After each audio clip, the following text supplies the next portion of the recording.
Radio, mettez-vous d'accord, 9h-10h, Valérie Expert. Bonjour à toutes et à tous, heureuse de vous retrouver. Nous sommes le mardi 27 juin.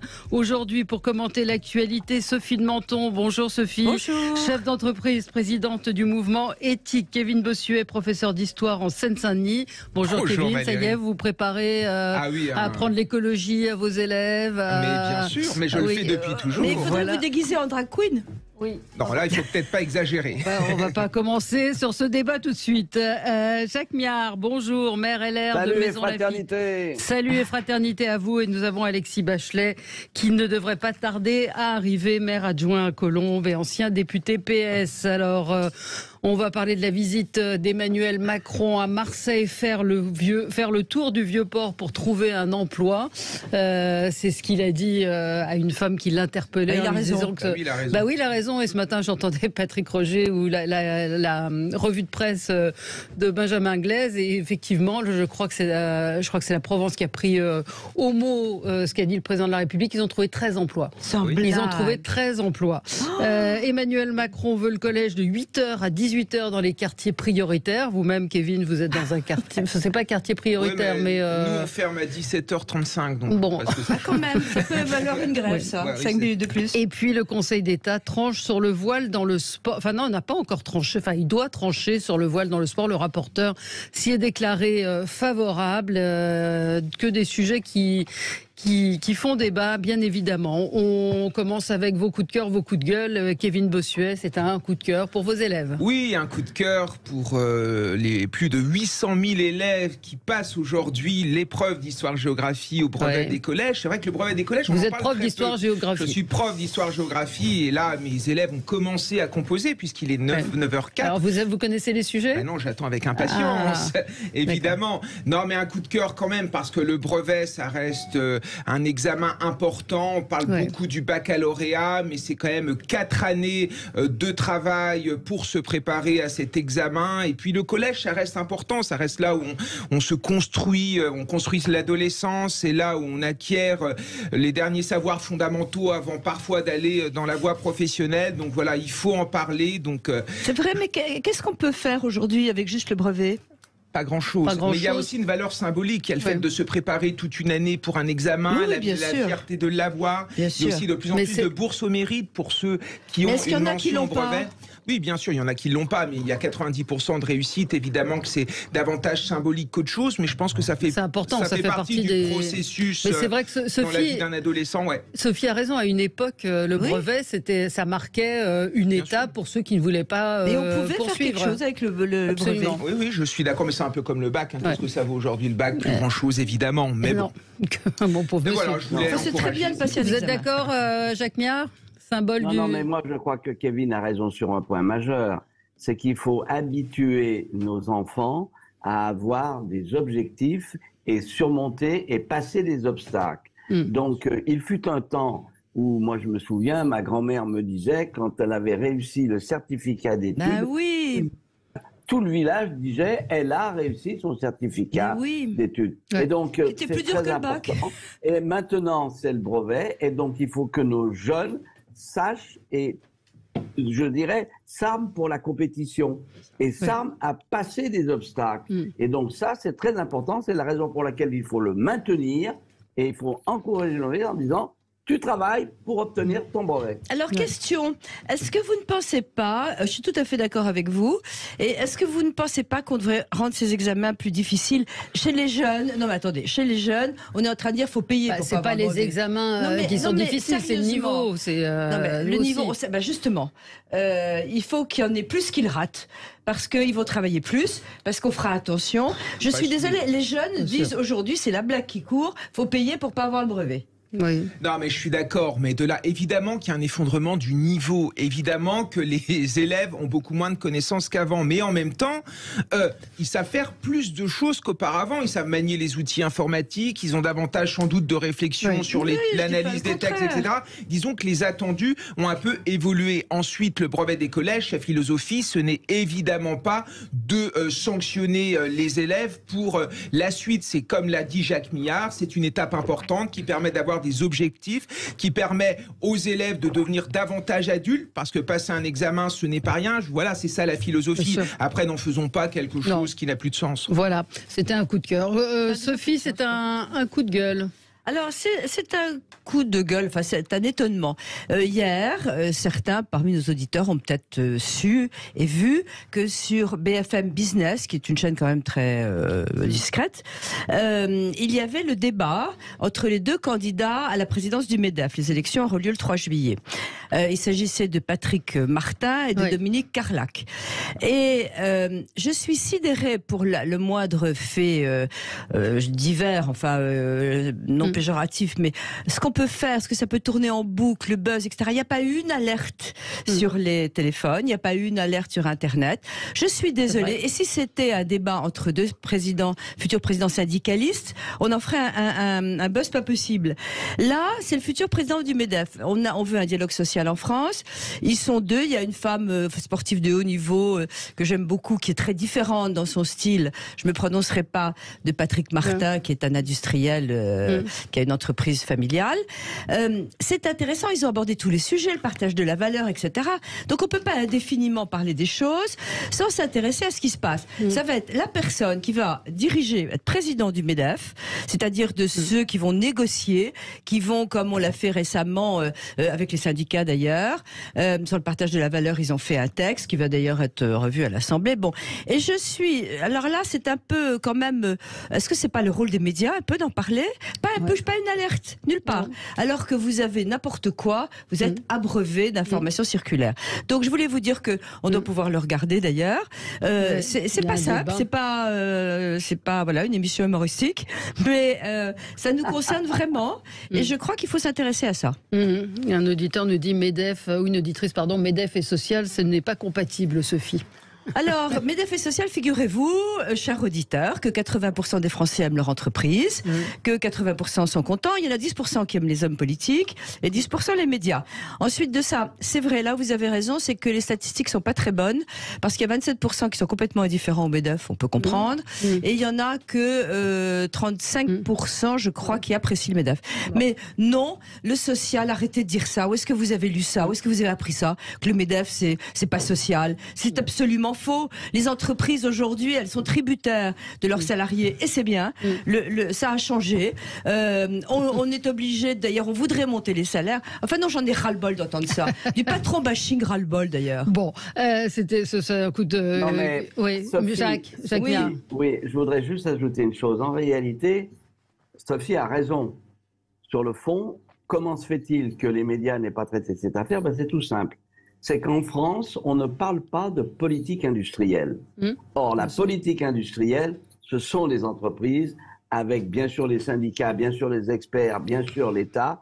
Et si on ne remet pas au cœur de nos développements économiques la politique industrielle, on aura exactement ce que vient de dire Souffet en disant « benign neglect ». Eh bien, c'est une faute. La politique industrielle doit redevenir au cœur de l'action et du développement économique, tout comme le développement durable. L'un n'est rien sans l'autre. Exactement. Marie vous répond, elle dit tout simplement parce que vous ne pensez qu'au portefeuille et pas au bien-être des salariés. Non, mais c'est une autre sérieusement, vous travaillez ou quoi? Je sais pas. Et vous pensez à quoi? Non, mais on peut pas indéfiniment dire ah oui, les patrons ils pensent qu'au portefeuille. C'est pas vrai. Il y a des patrons qui se paient pas. Le salaire moyen en France c'est 4 000 € par mois. Il y a il y a quelques exceptions. Hein, oui, il y a des exceptions. Non, mais alors vous allez parler des exceptions spectaculaires. S'il y a 100 boîtes en France qui d'ailleurs font les dividendes et l'image de marque de la France partout dans le monde, oui, on a 100 boîtes, qui réussissent, qui sont, qui gagnent beaucoup d'argent. Excusez-nous. Et les dividendes qui versent d'ailleurs viennent la plupart du temps de l'argent qu'ils gagnent à l'étranger, faut le dire. Jacques Miard, je vais vous donner un auditeur qui aime bien les boîtes là. Non, on vous demande ce que vous faites vous pour la vie sociale de vos employés. J'arrête pas. Voilà. Je suis très contente d'ailleurs, eux aussi. Je vais vous donner la parole, Jacques Miard, dans un instant. Moi, je voulais revenir sur les dangers de Twitter. Vous allez me dire que c'est une palissade, mais hier, il y a une photo qui a circulé de Pierre Palmade en boîte. Tout le monde a plongé, moi la première, en disant quel scandale, c'est une honte, etc.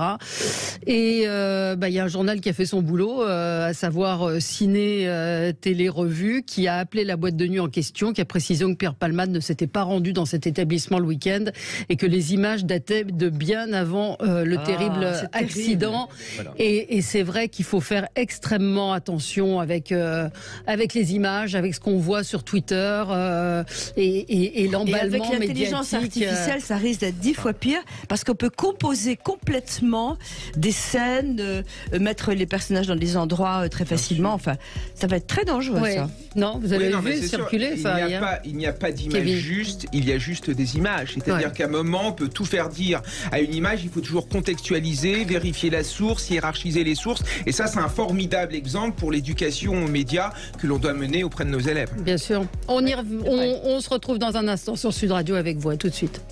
Êtes-vous d'accord? 9h-10h, Valérie Expert. Et on est ensemble pour commenter l'actualité avec vous, avec Jacques Miard, avec Sophie de Menton, Kevin Bossuet, et nous attendons toujours Alexis Bachelet. Alors Jacques Miard, une question pour vous ce matin dans votre coup de gueule. C'est très simple, c'est un coup de gueule. Oui. Je vous annonce la candidature de Emmanuel Macron aux prochaines municipales à Marseille. Parce que c'est évident, vous savez comment il a été vu. Il a eu un entretien avec l'actuel maire et il a dû lui dire, mon gars, tu vas avoir des problèmes parce que j'ai décidé de me présenter au municipal. Il va visiter les écoles, ce qui est bien évidemment dans l'obligation d'un maire qui doit veiller à entretenir notamment les écoles maternelles et les écoles primaires. Bref, il est en campagne pour des municipales à Marseille, c'est évident. Alors franchement, on peut quand même se poser des questions. Comment un président de la République passe 3 jours dans une ville, et c'est pas la première fois, il n'a de yeux que pour Marseille, et les autres, quid? Oh non, mais alors là, je suis pas d'accord. Quoi qu'il fasse, on lui tape dessus. Sophie, t'énerve pas. Moi, je suis d'accord avec moi-même et je trouve que c'est excessif. Mais il a le droit de parler, laissez-le terminer. Mais je le laisse. C'est excessif parce qu'il y a de multiples villes qui sont en difficulté et il n'y a pas qu'à Marseille que l'État doit agir. Et ça, c'est une faute. Et on ne passe pas 3 jours de cette manière, surtout que ça a été répétitif à souhait. Et donc, que l'on aide, bien sûr, par l'aménagement du territoire, que l'on aide un certain nombre de villes, mais de là à ce qu'il se vautre comme ça, comme il l'a vu encore hier, et il est en train de décrédibiliser la fonction présidentielle. C'est aussi simple que ça. Mais qu'est-ce que vous reprochez au fait qu'il soit allé particulièrement à Marseille, qui est quand même là, deuxième ville de France, qui est dans les ennuis épouvantables? C'est répétitif. Oui, mais parce qu'il a mis en place un plan justement pour cette ville qui est quand même dans un état... Je peux vous dire... Non mais attendez, vous êtes bien gentil. Je ne vois pas pourquoi Marseille a des difficultés, nous le savons, mais il n'en demeure pas moins qu'il y a un maire et qui montre ses manches. Il était content le maire que le président soit là. L'anti-macronisme... Il y a de multiples villes qui sont en difficulté et il n'y a pas de plan d'État comme ça. L'anti-macronisme... On voit très bien qu'il est en train de faire une campagne. En réalité, je me pose la question, il va se présenter au municipal. Alors, vous faites la même campagne, mais sur Sud Radio. Mais je veux dire, l'anti-macronisme poussé à l'extrême, ça va bien 5 minutes. Je suis pas un macroniste dans l'âme, mais d'un côté, quand il ne va nulle part, on dit qu'il est dans sa tour d'ivoire, qu'il est coupé des Français. Et quand il prend la peine d'aller 3 jours à Marseille, tout de suite, il est dans l'électoralisme et le populisme. Il faut se mettre un petit peu d'accord. Je veux dire, regardons ce qu'il a proposé, regardons ce qu'il a à dire. Il a proposé des choses qui ne sont pas tout à fait inintéressantes et toujours foncer sur lui sans réfléchir. Je trouve que c'est contre-productif si vous voulez discréditer le président de la République. Parce que là, vous discréditez la parole de la droite que vous représentez. Non, monsieur Kevin, je veux vous dire une chose. Visiblement, vous ne savez pas ce que c'est que la politique de terrain. Et on ne privilégie pas mais je ne prétends pas l'inverse. Il y en a des dizaines d'autres qui sont en difficulté. Alors comment il fait? Il va dans combien de villes? Laquelle? Panneaux et c'est tout à fait lamentable. Alors, juste pour aller dans le sens de Jacques Miard, une auditrice me dit que c'est la 11e visite depuis 2017, la deuxième fois en moins d'un an et demi. C'est vrai qu'il va beaucoup à Marseille. Alors, il est vrai que Marseille concentre absolument tous les problèmes français. Hein. On a vu, il y a eu des films faits dessus, le trafic de drogue, la problématique d'une ville, l'immigration. C'est une ville qui concentre beaucoup les problèmes. Ouais. Alors, c'est probablement pour ça. Maintenant, oui, il y a plein de problèmes, mais effectivement, en politique étrangère, on râle parce qu'il n'est pas en France, il est dans une ville, il devrait être dans l'autre. Moi non plus, je suis pas du tout macroniste, je trouve qu'il fait pas mal d'erreurs en ce moment, mais il y a un moment, stop, quoi. Bah, écoutez, non mais est-ce qu'on peut lui reprocher, Jacques Miard, de vouloir faire bouger les choses dans cette ville qui est quand même en proie Dans une pipe en bois, il y a un maire. Le maire est chargé. Il y a une métropole. Tous ces gens-là, il les court-circuite. Et il est en train de, je dirais, effectivement, de les décrédibiliser par son action. Il les aide. Bah oui, il les aide. Mais non, il ne les aide pas. Le maire, il était fou de joie que Macron soit là. Il est tombé dans les bras. Et non d'une pipe en bois. Est-ce que vous allez comprendre que la hiérarchie des hommes dans ce pays, c'est pas au président de la République d'aller s'occuper des poubelles, bon Dieu. Et c'est ça le problème. C'est pas que des poubelles. Il est en train de court-circuiter toutes les autorités locales qui sont en place. Il est venu parler insécurité, emploi, école, il s'occupe pas des poubelles, enfin. Tiens, si, parce que dans le quartier nord, c'est un peu ça. Mais monsieur Kevin, je vous trouve vraiment totalement, je dirais, omnubilé par la com de Macron.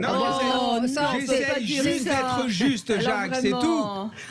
Il est très mesuré aujourd'hui, Kevin, justement. Donc c'est. Oui, non, mais il est en train de négocier sans doute. Ça c'est insultant, ce genre de truc. Un poste d'adjoint à la mairie de Marseille, c'est ça pour le futur. Oui. Alors, dans le nord. Mais il faut faire attention, Jacques, parce qu'il y a des auditeurs quand on insinue des trucs comme ça qui peuvent le croire. Non. Kevin est très heureux avec ses élèves. Voilà. Alors l'un des sujets qui a fait beaucoup réagir. Alors hier, ça ressemblait un petit peu quand même au grand débat, hein, Macron face à des citoyens. Alors vous allez me dire choisis, certes, mais il a été interpellé ça doit pas être fastoche, à plusieurs reprises. Il avait chaud, hein, visiblement. Il était en bras de chemise, certes avec la cravate. Il n'était pas encore en Bermuda. Non, pas encore. On pourra en parler si vous voulez. Et donc, il a assuré à une mère de famille qu'il pouvait trouver 10 offres d'emploi en faisant le tour du Vieux-Port avec cette mère de famille dont le fils de 30 ans était au RSA et dont elle disait qu'il n'arrivait pas à trouver d'emploi. Donc il a refait une petite blague sur il suffit de traverser la rue. Ce matin, Manuel Bompard, qui était l'invité politique du Grand Matin Sud Radio, disait qu'il y a un emploi non pourvu pour 13 chômeurs. Donc même si ça existait, ça ne résoudrait pas le problème du chômage. Moi je trouve que les gens de LFI sont formidables. Oui. Et quand on leur dit il y a du boulot, ils vous disent oui mais c'est pas suffisant. Qu'est-ce que vous pensez de cet argument? Je pense que franchement, je ne peux pas dire le contraire et personne honnêtement ne peut dire le contraire de ce qu'a dit Macron. En ce moment, si vous saviez le mal qu'on a à recruter, on n'y arrive pas. J'ai eu un entrepreneur hier, il me dit ça marche du feu de Dieu, je vais peut-être fermer, je n'ai personne. Il a besoin plus de tout, d'ingénieurs agricoles, de tout. C'est effroyable, on a des boîtes en danger parce qu'elles ne peuvent pas recruter. Alors vous avez en plus des phénomènes de société qui sont par exemple le quiet quitting, qui veut dire partir doucement. En Angleterre, avec des gens qui vont bosser mais qui font plus rien. Ils fichent plus rien, ils font le minimum. Donc qu'est-ce qu'on fait? On peut pas les virer. Donc c'est très très compliqué. On veut du pouvoir d'achat, mais en même temps on veut travailler beaucoup moins. Je vous parle de l'Europe. J'ai écrit un article sur le sujet. L'Europe qui travaille et réfléchit sur la semaine de 4 jours. Excusez-moi. En Russie, qui n'est pas mon exemple, ils sont passés à la semaine de 6 jours pour un effort de guerre. Bon, je veux dire que on peut pas tout dire et son contraire. Oui, il y a des gens. Alors c'est un autre problème. Il y a des gens qui sont au RSA et qui sont beaucoup mieux au RSA qu'en allant bosser. Parce qu'au RSA, vous avez plein de primes en plus, vous pouvez bosser un petit peu au noir, vous êtes chez vous et vous travaillez pas. C'est un drame. Non mais il faut revoir la politique sociale. Il faut la revoir. Mais vous aviez dit que vous ne prendriez pas de gens au RSA. Il y a des auditeurs qui nous rappellent ce passage. Si quelqu'un au RSA ça dépend pourquoi. Si c'est pour diriger ma boîte, non. Oui. Si c'est pour s'occuper de la comptabilité, non plus. Ça dépend. Il y a des comptables au RSA peut-être. Ah peut-être, oui, vous les prenez tout de suite, c'est ce que je veux dire. Immédiatement. Non, généralement, c'est vrai qu'au RSA, il y a une question de non-employabilité qui est dramatique, pour ça qu'il faut former, etc. Mais bien sûr qu'on prend... Mais il y a énormément d'emplois dans la restauration, en particulier, qui ne sont pas pourvus. Alors on vous dit qu'on les fait pas. Pardon Valérie, dans la restauration, il faut travailler. C'est ça le problème. C'est dommage qu'Alexis Bachet soit pas là, parce que... Sophie a raison, parce que sur ce point précis, je crois qu'il faut revoir, et ça, ce serait justement de la compétence du gouvernement et du président de la République, c'est-à-dire de remettre en cause, je dirais, cette permanence du chômage. De l'assistanat. De l'assistanat, qui n'est pas acceptable. Et on a des difficultés, y compris dans les collectivités, pour recruter. Et je peux vous dire que c'est pas simple. Et donc, il faut bien que nos concitoyens comprennent que travailler, c'est la meilleure insertion sociale. Oui, mais il faudrait peut-être. Mais il faut mieux payer, ce que j'allais vous dire. C'est qu'il y a quand même un problème de salaire. Majeur, quand vous avez des primes de covoiturage, des primes de tout, là, on en a tous les jours des nouvelles. L'État compense, donne de l'argent, prélève de ce fait sur les entreprises, parce que comme il n'a pas d'argent, voilà. Et nous avons, je le répéterai jamais assez, on me dit oui, mais les charges sociales, c'est notre sécurité. Peut-être. Quand je file 1000 balles, que je sors 1000 balles de ma caisse, il en a 450 dans sa poche, le salarié. Donc on a le plus fort prélèvement, je crois, du monde d'ailleurs, carrément. Et donc ça pose un problème. Moi je demande que ça, les payer, ils restent, ils bossent mieux, ils sont de bonne humeur. On demande que ça, de payer mieux les gens. Et c'est pas les patrons qui en mettent plein la poche. Donc vous demandez au président de la République de baisser les charges sociales? Alors baisser les charges, je voudrais pas employer ça, parce que... Oui, Jacques, il faut retrouver une politique des revenus. Il faut retrouver une politique des revenus et ne pas... C'est ça le problème, c'est qu'on a un système qui sert une certaine nomenclature, une certaine technostructure et qui gère tout ce problème-là. Absolument, c'est exact. Et donc il faut des salaires directs. C'est ce qu'avait fait notamment Georges Pompidou. Et ensuite on s'en est écarté. Et donc politique industrielle, politique des revenus, salaire direct, c'est ça la solution. Et pas d'aides parasites. D'aides qui ne servent à rien, des aides parasites qui incitent à rester au chômage, qui incitent à rester au RSA, qui obligent à ne pas payer plus dans les boîtes. C'est pas possible et personne ne veut attaquer ce sujet. Kevin, oui, et je crois qu'il faut renouer avec le goût de l'effort et du mérite et que l'éducation nationale doit être active en ce domaine puisqu'on a dans l'éducation nationale un égalitarisme totalement destructeur, un nivellement par le bas. On ne valorise pas celui qui mérite, celui qui excelle, mais on le ramène au niveau des autres et ça c'est quelque chose qui n'est pas possible. Et en finir aussi avec cet État-providence qui est devenu un État nounou où tout le monde, on attend tout de l'État. Il faudrait qu'on donne aux jeunes un emploi, il faudrait qu'on leur donne ci, qu'on leur donne ça et il n'y a plus du goût du risque et du goût de l'initiative. Et ce qu'il y a de dramatique, moi j'enseigne en banlieue parisienne, il y a plein de jeunes, moi j'ai plein d'anciens élèves qui veulent se lancer dans l'entrepreneuriat, qui veulent se lancer dans l'innovation et ils rencontrent quoi? Que des problèmes de financement, des problèmes de brasserie administrative. Donc dans ce pays, tout est fait pour qu'on reste chez soi au chaud, et c'est quand même ça le problème. Y compris, alors pardonnez-moi, il faut en dire un mot, 20% d'augmentation des arrêts de travail, ce qu'on appelle les arrêts de complaisance, et maintenant, dans les gares, la téléconsultation pouvait être une bonne idée pour pallier l'absence de médecins. Il se trouve que la téléconsultation qui dure 4 minutes, avec 3 questions, est majoritairement utilisée pour des arrêts de travail. C'est-à-dire que vous allez dans une gare, vous faites une téléconsultation, et vous êtes arrêté. Vous vous rendez compte ce que ça veut dire? Et que pense le gouvernement? Que comme il y a beaucoup d'arrêts de travail et que ça coûte cher, évidemment, à la France et à la sécurité sociale, on a dit, on va faire payer les patrons un petit peu sur les arrêts de travail. Donc on est les bras ballants. Alors, on revient sur ce sujet, sur bien d'autres, en particulier cette journée de 8h à 18h dans les collèges. Kevin Bossuet va nous dire ce qu'il en pense, et puis le Conseil d'État qui doit trancher sur le voile dans le sport à la demande des hijabeuses. À tout de suite. Sud Radio, mettez-vous d'accord, 9h-10h, Valérie Expert. On est ensemble sur Sud Radio avec vous jusqu'à 10h. Donc on continue sur Marseille avec Emmanuel Macron qui veut le collège de 8h à 18h dans les quartiers prioritaires. Est-ce que c'est pas déjà plus ou moins le cas? Qu'est-ce que ça va changer? Vous êtes intéressé un petit peu à ce qu'avait dit le président de la République, Kevin Bossuet? Ça ne va pas changer grand-chose puisque les établissements scolaires sont ouverts généralement, enfin les collèges de 8h à 17h30.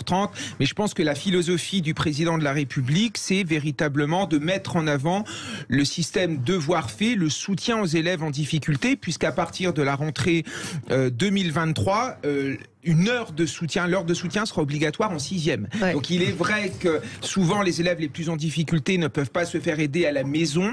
Les inégalités s'accroissent à ce niveau et le fait de rendre obligatoire cela, ça peut être pertinent. En outre, il y a une volonté du président de la République de remplacer les heures de cours non assurées par des professeurs du même établissement. Donc il faut voir si ça fonctionne, il faut voir si les enseignants qui sont quand même très à gauche, parfois très rétifs à faire des heures supplémentaires vont jouer le jeu, mais ça va également plutôt dans le bon sens. Par contre, il faut Mais qui va faire ça? Quand on voit qu'on manque d'enseignants, on va les payer plus.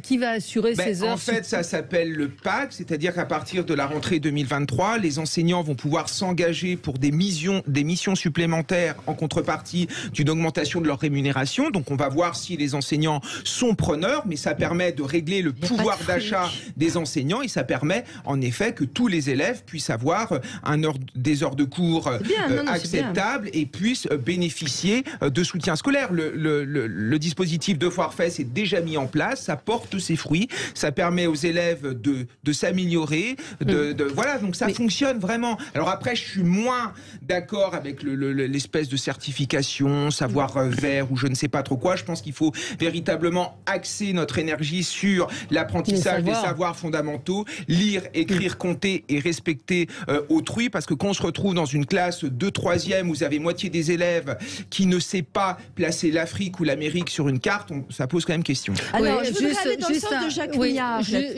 Juste un mot, c'est-à-dire que pour rebondir sur ce que vous dites, très bien, devoir fait, mais je vois il y a une expérimentation qui a été faite au collège Renoir dans les quartiers nord. Les enfants ont été invités à participer à la création d'un jardin partagé dans l'établissement. Ça non. Oui, voilà la problématique. C'est pour ça que je dis les moyens. À quels moyens, Sophie, je voudrais revenir un peu sur ce qu'avait dit Jacques Miard. Il y a quelque chose qui m'a beaucoup choqué, c'est que ce soit le président de la République qui annonce ça. Il y a un ministre de l'Éducation nationale dont on a l'impression qu'il fait rien du tout. Et franchement, en tout cas c'est contre-productif. C'est comme il a annoncé, le président de la République, que lorsque vous êtes pris, et c'est très bien, avec de la drogue, du cannabis sur vous, l'amende est exigible immédiatement, tout de suite. Bon, pourquoi c'est pas le ministre de l'Intérieur qui l'annonce? Je veux dire, qu'est-ce que ça veut dire je ne comprends pas cette mode de gouvernance. C'est une véritable erreur d'Emmanuel Macron. Il balance, il se garde les nouvelles à annoncer. C'est un mépris pour ses ministres, ça décrédibilise les ministres qui n'ont plus rien à dire. Et je suis fortement opposée à ça. Voyez, mon cher Jacques, ça doit vous plaire. Oui, Sophie, il est temps que vous vous en aperceviez, parce que ça dure depuis toujours. Et effectivement, il a court-circuité les élus, il court-circuite ses ministres, et il n'y a que lui. On se demande si c'est le Deus ex machina, Macron-Jupiter. C'est ça la réalité. Il ne faut pas généraliser, mais là, il y avait deux points précis. À ce que vient de dire Kevin, effectivement, moi je suis très frappé par un fait. J'espère qu'on aura les hussards de la République qui se mettront en route pour faire des cours et faire du rattrapage. J'espère que les professeurs vont être motivés pour se lancer dans je dirais, le rattrapage d'enfants qui sont malheureusement sur le côté. Mais ça dure depuis un certain temps et je suis quand même assez étonné qu'on soit obligé de passer par toutes, je dirais, ces dispositifs, alors même que l'instruction publique est un service public par excellence. Et c'est là où il y a un problème. Oui. D'accord. Oui, Non, mais je suis d'accord avec ce que dit Jacques. Il y a des enseignants qui sont hyper motivés, qui prennent les heures supplémentaires, il n'y a pas de problème, mais vous en avez une bonne partie. Dès qu'on leur demande de faire une heure supplémentaire, c'est tout de suite, c'est quelque chose qui est considéré comme étant impossible. Genre, à un moment donné, certes, les enseignants sont très peu payés, on devrait augmenter leur salaire, même sans travailler plus, mais à un moment, il y a bien un problème budgétaire. On leur demande juste de travailler plus pour gagner plus. Moi, c'est ce que je fais depuis le début de ma carrière. remplacements d'Eurobien, les remplacements de courte durée, j'en fais depuis le début. Les heures de devoir fait, j'en fais depuis le début. Les HSA, c'est prendre des classes. Oui, ça rapporte un peu. Prendre des classes supplémentaires, je le fais depuis le début. Mais à un moment donné, il faut peut-être recruter autrement. Oui, il y a combien de profs qui font ça? Il y a souvent, ils sont volontaires pour le faire ou pas trop? Ils sont volontaires. Il y a quand même les plus jeunes, notamment, qui vraiment gagnent pas beaucoup, souvent le font. Mais il y a quand même dans l'éducation nationale quelque chose qu'on est en train de voir, c'est que les jeunes qui arrivent sont de moins en moins politisés, font de moins en moins grève, sont plus attachés à la valeur du mérite et au travail. Et c'est vrai que les vieux syndicalistes de 60 ans sont vraiment sur le départ. Donc il y a peut-être un renouveau qui peut être intéressant. On aurait cru le contraire. Non, ça change. Ça change. Les jeunes veulent de l'argent. Vous allez devoir remplacer qui, par exemple? Non, vous allez faire histoire géo dans une autre classe? Comment ça va se passer quand un prof est absent? Vous allez faire les maths? Non. C'est-à-dire que s'il y a le professeur de mathématiques qui est absent et que je peux prendre son heure, je ferai de l'histoire-géographie. Et au moment où moi je suis absent, le professeur de mathématiques va pouvoir prendre mon heure et faire des mathématiques, ce qui fait que sur l'année, ça rééquilibrera les choses. Sauf que si vous avez un prof de maths qui est malade tout le temps, ils vont être super forts en histoire géo. Oui, on fait ce qu'on peut, c'est vrai. Voilà. Je vous propose de marquer une petite pause et on se retrouve dans un instant. On va parler du Conseil d'État et du voile, de cette revendication des hijabeuses pour pouvoir porter le voile dans les compétitions sportives. À tout de suite. Sud Radio, 9h-10h, mettez-vous d'accord. Cet hiver, nous avons... Sud Radio, mettez-vous d'accord, 9h-10h, Valérie Expert. Et de retour dans le studio de Sud Radio avec Alexis Bachelet qui nous a enfin rejoint. Alexis, vous nous avez manqué parce que voilà, c'était un peu... le titre, c'était Mettez-vous d'accord, tout le monde était d'accord. Mais peut-être que vous serez un peu... vos avis vont diverger sur ce sujet des hijabeuses. Il a des crises de gauchisme des fois. Oui, on a eu. C'est vrai, on a eu aujourd'hui. On a eu. Alors, sur ces hijabeuses, donc ces joueuses qui réclament de pouvoir porter le hijab, donc ce foulard, pendant les matchs, le Conseil d'État doit trancher. Le rapporteur s'est déclaré favorable en disant circuler, il n'y a rien à voir. Il y a bien des joueurs qui se signent quand ils marquent un but, etc. Et qui se grattent la tête aussi. C'est la Fédération française de football qui n'est pas d'accord, et je vous encourage vraiment à lire et à écouter Frédéric Thiriez, qui est l'avocat de la Fédération française de football, qui explique pourquoi c'est un vrai sujet politique et non pas culturel. Qu'est-ce que vous en pensez? Peut-être Alexis, est-ce qu'on doit autoriser, on va commencer avec vous, est-ce qu'on doit autoriser le port du voile et les signes religieux sur les terrains? Pas forcément, en fait, ça dépend de ce que la fédération souhaite indiquer dans son règlement. Moi, je trouve qu'en dehors des compétitions, chacun fait ce qu'il veut. Après, le sujet, c'est les compétitions, quoi. Voilà, je pense que...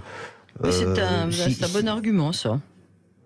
Effectivement. C'est-à-dire mais je suis d'accord, parce que c'est filmé, c'est partout, les compétitions, donc c'est affiché. Non, mais c'est un sujet beaucoup plus vaste que bien ça. Sûr. On parle quand même, on a entendu Gérald Darmanin parler de coups de boutoir dans la République et dans la laïcité. C'est vraiment ça le sujet. Je lisais très attentivement tout ce qu'a dit le Conseil d'État. Ils ont énuméré le droit. Ils ont été très, très, très rigoristes. Ils ont parlé du droit. Ils ont dit que c'était pas symbolique là-dessus. Effectivement, il y en a d'autres, comme Thiriez, qui ont dit que c'était complètement ambigu, que le Comité international olympique et qui sont beaucoup plus tolérants sur le foulard islamique et vont juste à dire qu'il ne s'agit pas d'un signe religieux, mais d'un signe culturel. Alors on rentre dans le religieux et le culturel. Enfin bon, c'est compliqué. Et moi, évidemment, que je suis contre et que je veux que les femmes soient libres. Alors on vous dira que c'est elles qui le souhaitent, mais je n'oublie jamais dans tous les raisonnements que tout ça finalement est une discrimination, et c'est pour cacher le corps des femmes et maintenir les femmes dans une position qui n'est pas une position égale à celle des hommes. Et ça, je peux pas le supporter. Il y a un article dans l'Express: des féministes françaises défendent ce que celles du Proche-Orient refusent. C'est un écrivain, Omar Youssef Souleiman, qui déplore effectivement que certaines féministes se mobilisent pour une cause qui n'a rien à voir avec la liberté, mais tout à voir d'une identité séparatiste. Jacques Miard. Oui. Écoutez, c'est très simple. C'est pas la première fois que le Conseil d'État se prend les pieds dans le tapis. Ils nous ont déjà fait le coup, notamment au moment où on réclamait que le voile à l'école soit banni. Et ils ont sorti une espèce d'interprétation ridicule où il a fallu ensuite agir par la loi. Et donc, ils sont assez coutumiers du fait. Et ce qu'a dit le rapporteur au Conseil n'engage bien sûr à ce stade que lui. Clément Malverti, oui. Mais en général, il est suivi. Deuxièmement, c'est une ineptie totale. Il est évident que cet acte de la part de ces femmes est une volonté. Elles sont certainement aussi en grande partie manipulées. Qu'on ne vienne pas nous dire qu'elles le font parce que c'est leur libre arbitre. Peut-être qu'il peut y en avoir une sur 10. Certaines on sait bien que les frères sont derrière. Et donc, que le Conseil d'État s'abaisse dans cette espèce je dirais, de construction qui n'en est pas une et qui ne regarde pas la réalité. Et là, je suis d'accord avec Gérard Darmanin. Il y a un moment, il faut mettre un arrêt très net à ces coups de boutoir permanents dans la laïcité, dans l'égalité des sexes et dans les manipulations des frères. Parce que c'est un sujet éminemment politique. Enfin, Founé Diawara, qui est la présidente, qui est l'instigatrice de cette plainte, parce qu'elle ne dit pas revendication, elle dit droit, elle parle de droit.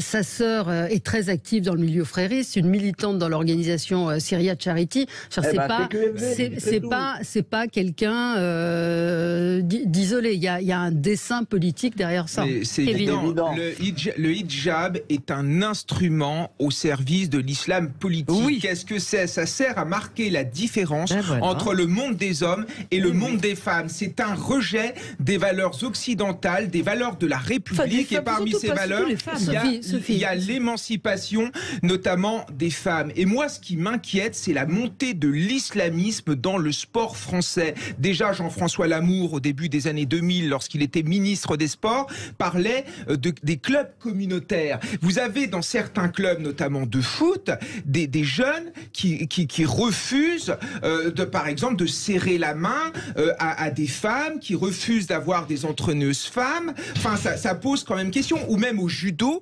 des gens qui refusent de s'agenouiller devant leur adversaire sous prétexte qu'on ne s'agenouille seulement devant Allah. Enfin, il faut quand même se poser ces questions-là. Enfin, il y a quelques mois, il y a un journaliste du Parisien qui avait montré qu'à Savigny-le-Temple, dans un club de jiu-jitsu brésilien, on refusait les juifs. Enfin, il y a quand même un gros problème avec l'islamisme dans ce pays, et à partir du moment où on autorise ce genre de choses, c'est une victoire vis-à-vis de l'islam politique. Et moi, je pense aux musulmans qui vont encore être associés à cela, parce qu'il y a des musulmans qui pratiquent leur religion dans la paix et qui ne veulent pas être associés à ce qui est de l'islam politique. Donc, à un moment donné, le fait qu'on remette encore ce débat sur la table, c'est évidemment une défaite pour les valeurs de la République. Et votre auditrice a raison, c'est-à-dire que dans certains pays, on se bat pour retirer ce voile, et en France, on se battrait pour pouvoir le porter. Enfin, ça n'a strictement aucun sens. Affirmons nos valeurs, affirmons les valeurs de la France, affirmons les valeurs de la République, sinon on va se faire bouffer. Alexis, ça vous fait réagir, ce que vous venez d'entendre? Je suis d'accord. Il faut des fois être précis sur les mots. En Iran, ils se battent pas pour le retirer, ils se battent pour la liberté de ne pas le porter. Voilà. C'est pas du tout la même chose, Kevin. Et à partir de ce moment-là, si. Il y en a qui vont pas leur dire. Les femmes iraniennes, elles se battent pour ne pas être obligées de le porter. Mais elles ne se battent pas pour interdire celles qui veulent le porter de le porter. Elles se battent pour la liberté. Elles se battent pour la liberté. Voilà. Et moi aussi. Dans ce cas-là, je suis aux côtés des femmes iraniennes. Après, le sujet, on voit bien, ça dévie, quoi. C'est-à-dire que ça dévie ou c'est la ligne? En quoi ça dévie? Ça dévie, parce que si on se battait pour la liberté, vraiment, d'une manière générale, le voile, que les gens le portent ou le pas, si on est dans un pays de liberté, on s'en fiche. Là, on voit bien que le sujet, c'est de dire le problème, c'est le voile. C'est ce que dit Kevin. Kevin dit le voile, c'est un instrument politique. Moi, je pense que ça peut être aussi une croyance individuelle et une conviction philosophique et religieuse. Sauf que le voile n'a rien de religieux. Sans être un combat contre l'Occident. Vous Oui, parce que ça veut dire qu'on assimile toutes les personnes qui portent le voile à des espèces de djihadistes déguisés. C'est pas ce que j'ai dit. Bah si, faut pousser, il faut assumer. Il faut assumer contre l'Occident. Chez les femmes qui Moi, je pense qu'on peut être musulman et se sentir très bien en Occident, respecter les valeurs de la République et même porter un voile. Mais c'est vrai qu'on peut travailler le sujet de plusieurs manières. Les femmes qui étaient là disaient on s'en fout, ce qu'on veut c'est faire du sport. Très intéressant. Donc ça prouve qu'elles ne pourront pas faire la compétition. Elles savent qu'elles n'auront pas le droit et qu'elles ne pourront pas si on leur interdit de porter. Donc ça veut dire que c'est leur liberté. Non, si la fédération décide que c'est souhaitable de ne pas porter le voile en compétition, moi personnellement ça ne me dérange pas. Les frères musulmans leur interdiront. Et après, ça veut dire qu'elles s'interdisent de faire de la compétition. Non, elles s'interdisent pas. On leur interdit. Bah, évidemment. Bien sûr. Oui, on leur interdit. Oui, on leur interdit. Et à l'inverse. De la même manière qu'à un moment donné, il y a des règles quand on décide que il faut laisser les voiles ou les autres signes religieux à la porte de l'école. Voilà, donc c'est aussi une règle, il faut que tout le monde se l'applique. On est d'accord. Voilà. Mais ça ne devient pas un combat de civilisation pour autant. C'est juste qu'à un moment donné, on décide collectivement de se fixer des règles. C'est un combat effectivement de conception du monde. Et là, je ne suis pas d'accord. Il ne faut pas se tromper. Derrière, il y a une manipulation. Derrière, il y a une volonté politique. Derrière, il y a l'affirmation qu'à terme, on appliquera la charia, point barre. Et si tu ne le vois pas, eh bien, il faut, mon cher Alexis, changer de lunettes. Parce que je ne porte pas de lunettes, Jacques, contrairement à toi. Mais on peut avoir une vision différente de la vie et de la société. Tu sais, Jacques, c'est pas grave. Ça s'appelle la démocratie. Mais en fait, vous avez la même. Tu n'as pas le monopole de la vérité. Tu ne détiens pas la vérité absolue en ces matières. Et parfois, il y a un certain nombre d'excès dans les propos qui vous amènent. On pourrait être d'accord sur certaines choses. Sur le fond, mais vous caricaturez vous-même des fois. Il dit qu'il faut dans les outrances. De voir la manipulation des frères musulmans dans toute forme de mouvement. Mais non, c'est pas la vérité, Kevin, c'est ta manière de voir les choses, c'est évidemment pas vrai. Mais comment vous expliquez que le port du voile n'existait pas il y a 20 ans, 25 ans, et qu'il est arrivé, il y a une offensive très claire, il y a une offensive très claire. Ça vous a pas échappé qu'il y avait un retour des identités multiples, qui ne touchent pas que le religieux. Pourquoi les gens veulent s'afficher comme gays aujourd'hui? Alors, il y a plein de raisons. Quel est le rapport? Mais parce qu'il y a un retour des identités. On est dans. Enfin, excusez-moi, je ne vais pas faire le sociologue, mais enfin, il faut lire un petit peu quand même. Il faut se documenter sur la société. On n'est plus dans le monde d'il y a 20 ou 30 ans. Oui, on n'est plus à l'époque de Charles de Gaulle et d'Yvonne. Oui, excusez-moi. Est-ce que vous avez lu le livre de Florence Bergeau-Blaclair sur les frères musulmans, les réseaux fréristes et la manière dont l'islam politique arrive dans la société? Je ne dis pas que ça n'existe pas. Je dis qu'il y a une différence entre dire ils sont partout et ce que vous dites, finalement, il y a une main invisible, c'est plus la main du marché, c'est la main des... Et de dire, oui, il y a des évolutions sociétales qui, indépendamment des mouvements politiques ou idéologiques ou sectaires qui peuvent effectivement essayer d'en profiter ou de surfer dessus, qu'il y a aussi des évolutions individuelles et des pratiques et des croyances. Alexis a raison, ce qu'on fait en classe aujourd'hui, l'éducation. Ce matin, je fais de la sociologie de comptoir, mais enfin, on fait obligé de rappeler des évidences, quoi. Qu'il y a aussi, il y a aussi un libre arbitre des choix de l'individu. Tout n'est pas manipulé par des groupes ou des groupuscules. Entre le choix de l'individu et un individualisme bourgeois, comme tu es en train de le défendre, un individualisme bourgeois, voilà. Alors là, tu fais ton gauchiste. Politique de mettre en place un système politique dans lequel tu seras le premier ostracisé. Donc fais attention, regarde véritablement ce qui est en train de se passer. C'est une volonté délibérée d'instituer un régime politique. Mais on a les moyens de se défendre, Jacques. Tu as la trouille. Alexis, évidemment qu'on a la trouille, évidemment. Je les connais. On est dans un pays démocratique, les gens votent. Qui demain va imposer une règle supérieure à la République? Regardez ce qui s'est passé aux États-Unis, une ville où a été élu un maire frériste par les gens de gauche qui l'ont soutenu, les communautés homosexuelles LGBT. Quand il est arrivé au pouvoir, il a interdit la Gay Pride dans cette ville. Donc ça s'est retourné contre eux. Donc voilà. Pas réélu, c'est ce que vous décrivez juste. Il y a autant de gens. Non, mais vous répondez à côté. les choses. Il y a la question politique de l'islam. C'est pas forcément les frères musulmans qui veulent interdire l'avortement, qui veulent expurger les manuels scolaires de l'éducation sexuelle. J'ai plutôt l'impression que c'est des gens plutôt de droite extrême. C'est pas le sujet. Il y a un sujet. Non, mon cher Alex, tous les intégrismes, il n'y a pas que l'intégrisme musulman. Il y a d'autres intégrismes. Et aux États-Unis, l'intégrisme le plus dangereux, il est probablement pas musulman. Mais qui a tué personne pour l'instant. Qui a tué personne pour l'instant. On interdit l'avortement. Les fatwas. Les fatwas, c'est pas les. Acheter dans la banlieue française des fatwas pour les femmes, c'est quelque chose de nickel. Eh bien, je peux te dire que l'éducation sexuelle avec les frères musulmans, tu vas être servi.